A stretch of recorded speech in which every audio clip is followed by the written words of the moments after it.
A sleepy Saturday morning in Oakwood Hills, the kind where the air smells like fresh-cut grass and coffee's brewing on every porch, when suddenly a helicopter roars overhead, shaking the whole damn neighborhood awake. Kids freeze on their bikes, neighbors spill out in their pajamas, phones already recording, and there, right in front of my house, dangling like some kind of suburban piñata, is Linda's shiny black BMW, her pride and joy, the car she's been using to block my driveway for days. And as that chopper lifts it into the sky, sunlight bouncing off the windshield, I'm standing there, coffee mug in hand, watching Linda lose her mind, screaming like she's auditioning for a disaster flick. And I'm thinking, yeah, this is what happens when you mess with the wrong guy. Let me take you back to the start. I've been in Oakwood Hills for nearly 2 decades, a quiet little suburb just outside Raleigh, where folks used to wave at each other, kids played in the cul-de-sac, and life was simple barbecues, cold beers, the good stuff. Then Linda moved in, our new HOA president, strutting around like she owned the whole zip code. She wasn't just strict, she was a dictator with a clipboard, patrolling the streets, measuring mailboxes, writing up violations for grass that was half an inch too long. My crime? My front yard's azaleas were too vibrant, apparently clashing with the HOA's approved color palette. Too vibrant? They're flowers, not a neon sign. I told her those azaleas were here before her precious rule book, planted by my late wife, Sarah, who loved them like they were her kids. Linda just smirked, "Rules are rules, Tom," and slapped me with a fine. That was her thing, rules for everyone else, but never for her. So, one Tuesday morning, I step outside, ready to head to work. I run a small construction logistics outfit. Nothing fancy, just enough to keep the lights on, and there's Linda's BMW, parked dead across my driveway, blocking both garage doors like she'd measured it with a ruler. No accident. No oops, this was deliberate. Tucked under my windshield wiper is a note in her perfect cursive. Maybe this will teach you to respect HOA standards. Trim those azaleas, or I'll have your truck towed next. Linda, HOA president. I nearly choked on my coffee. She'd parked her car on my property to punish me for flowers? Flowers. I could feel the neighbors peeking through their blinds, some snickering, others just waiting for the show. By noon, the whole street was buzzing, kids filming on their phones. Old Mrs. Carter walking her poodle real slow to eavesdrop. I marched over to Linda's place, calm as I could manage, and called out, "Hey, Linda, mind moving your car? I got places to be." She sauntered out, sunglasses perched like a crown, clipboard in hand, looking like she'd rehearsed this moment. "Tom," she said, voice dripping with fake pity, "this is a lawful enforcement action. You've ignored HOA standards, so your driveway privileges are revoked." Revoked? My own damn driveway? I laughed, mostly to keep from yelling. "This is my property, Linda. Move it, or I'll have it towed." She leaned in, smirking. "Go ahead, try. The towing company works for me." And with that, she spun on her heels and strutted back inside, leaving her BMW like a middle finger on my lawn. The neighbors were eating it up. One guy, Mike, whispered, "Man, she's got you cornered." Another, Mrs. Carter, just shook her head. "She's gone too far this time." By day 2, that car was a tourist attraction, kids circling it on bikes, joggers snapping pics, even some guy selling lemonade across the street like it was a county fair. Linda? She loved the attention, prancing around in her yoga gear, lecturing anyone who'd listen about maintaining community standards. Meanwhile, I'm stuck parking my truck down the street, hauling groceries on foot, feeling like a prisoner in my own home. I tried the cops, they called it a civil matter. I called the towing companies, every single one said, "Sorry, Linda's got us on contract." She'd built herself a fortress of rules, and I was trapped outside. But here's the thing about me, I don't just roll over. I've been through worse than Linda's power trips. Lost my wife to cancer 5 years back. raised our daughter alone, kept my business afloat through recessions. I'm not the guy who quits. And as I stared at that BMW gleaming under the streetlights, I realized this wasn't about Azaleas. It was about control. Linda wanted to show the whole neighborhood she could crush anyone who didn't bow to her. Well, I wasn't bowing. I was building something, a plan, a spectacle, a middle finger of my own. By day 3, I was done playing nice. Linda was out there again, holding court, scolding some poor guy about his unapproved mailbox color, her BMW still squatting on my driveway like a smug guard dog. I walked up, voice dripping with sarcasm. "Morning, Linda. Planning to make my driveway your permanent parking spot." She didn't even look at me, just kept scribbling on her clipboard. "Until you trim those azaleas, Tom, you'll learn to respect authority." I laughed, loud enough for the neighbors to hear. "Authority? Linda, you're not the Queen of England. Those are flowers, not a federal crime." She lowered her sunglasses, eyes glinting like a snake. "Keep pushing, Tom. You'll see what happens." Oh, I was in a sea, all right, and so was she. That night, sipping bourbon on my porch, I started scheming. First thought, tow her car myself. But Linda had the local companies locked down. Second thought, slash her tires. Tempting, but too petty, too easy to trace back.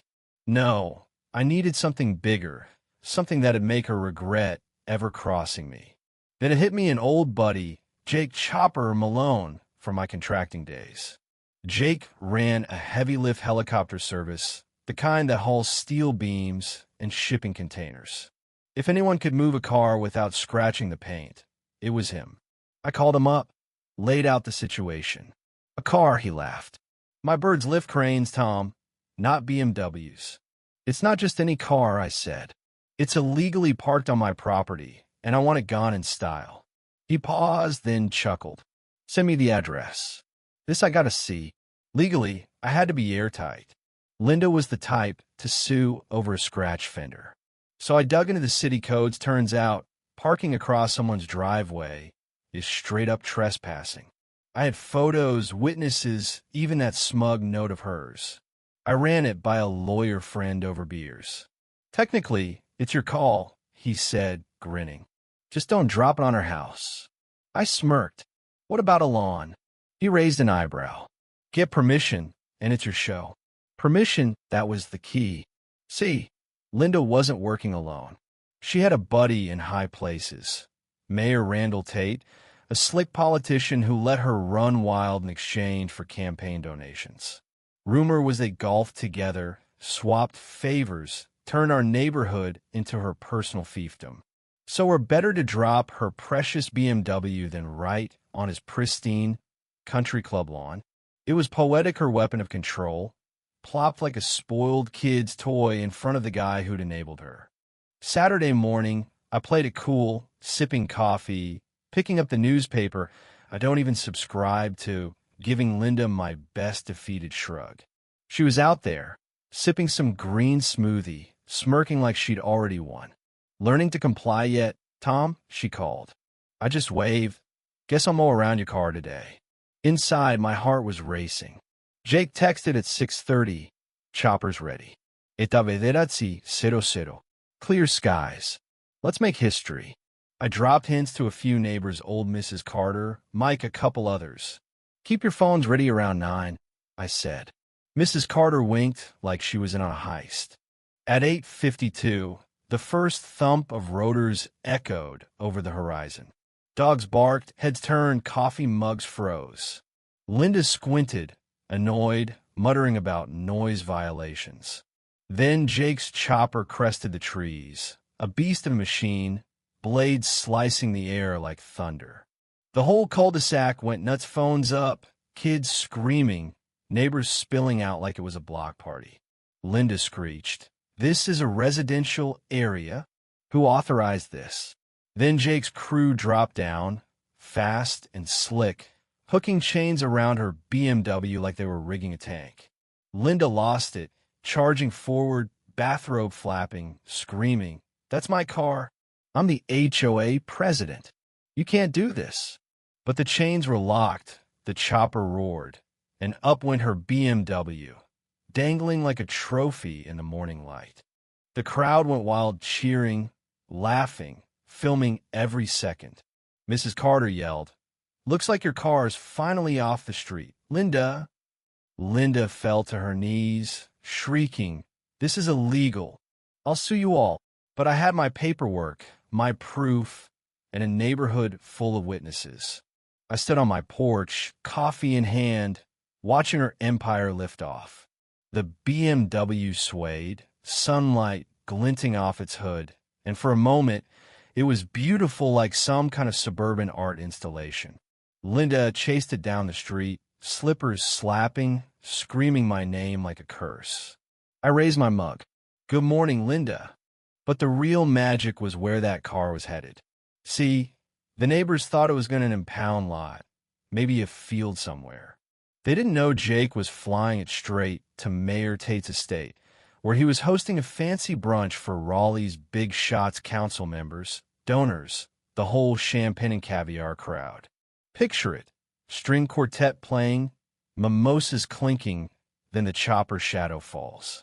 Tablecloths whip in the wind, plates crash, and there's Linda's BMW, descending like a gift from the gods, landing with a thud on Tate's perfect lawn. The mayor's face, oh man, I'd pay to see it pale as a ghost, his comb-over flapping like a flag. "What the hell is this?" he bellowed, as his guests scattered, phones out, filming the chaos. Social media exploded. Mayor's lawn BMW trended by noon.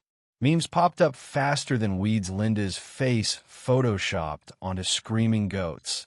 The BMW dangling over Tate's lawn like a UFO. Back in Oakwood Hills, neighbors crowded around their phones, laughing so hard Mrs. Carter nearly dropped her dentures. Linda?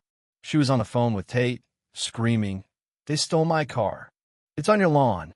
Word is he wasn't kind, tore into her for dragging him into her mess, embarrassing him in front of his donors. By evening, news vans were parked outside Tate's estate, reporters calling it suburban warfare.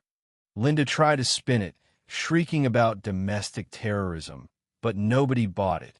The comments online were brutal. HOA Linda got what she deserved. This guy's a legend. By Monday, Linda called an emergency HOA meeting, striding in like she could still salvage her crown. But the room had turned. A board member, Ellen, who Linda used to bully over her fence color, spoke up. "You parked on his property, Linda. That's illegal. You did this to yourself." The board voted her out that night. Tate filed charges trespassing, public nuisance, even billed her for his ruined lawn. Overnight, Linda went from queen to punchline. Kids biked past her house, chanting "Mayor's lawn BMW." She sold that car within a week, couldn't stand the sight of it, and by year's end, her house was on the market. The day her moving truck left, neighbors stood on their lawns, waving, not with tears, but with relief. Me? I went back to my life, grilling burgers, tending Sarah's azaleas, parking in my own damn driveway. One night, Mrs. Carter stopped by with a beer. "Never thought I'd see Linda taken down by a helicopter," she said, chuckling. I clinked my bottle against hers. Sometimes you gotta fight crazy with crazy. But honestly, it wasn't about revenge. It was about showing Linda and everyone that bullies only win if you let them. She thought she could control us with her clipboard and her rules, but all it took was one wild idea to bring her down. Looking back, I wonder if I went too far. Dropping a car on the mayor's lawn isn't exactly neighborly. But when someone tries to humiliate you, to take away your dignity over something as small as flowers, what's the right response? I chose a chopper and a spectacle, and I'd be lying if I said it didn't feel good. So, tell me in the comments, what's the worst neighbor or HOA story you've got? Did I cross a line, or was this justice? And if you've ever had to deal with a Linda, how'd you handle it? Hit subscribe if you want more stories like this, because trust me, Oakwood Hills has plenty more drama where that came from.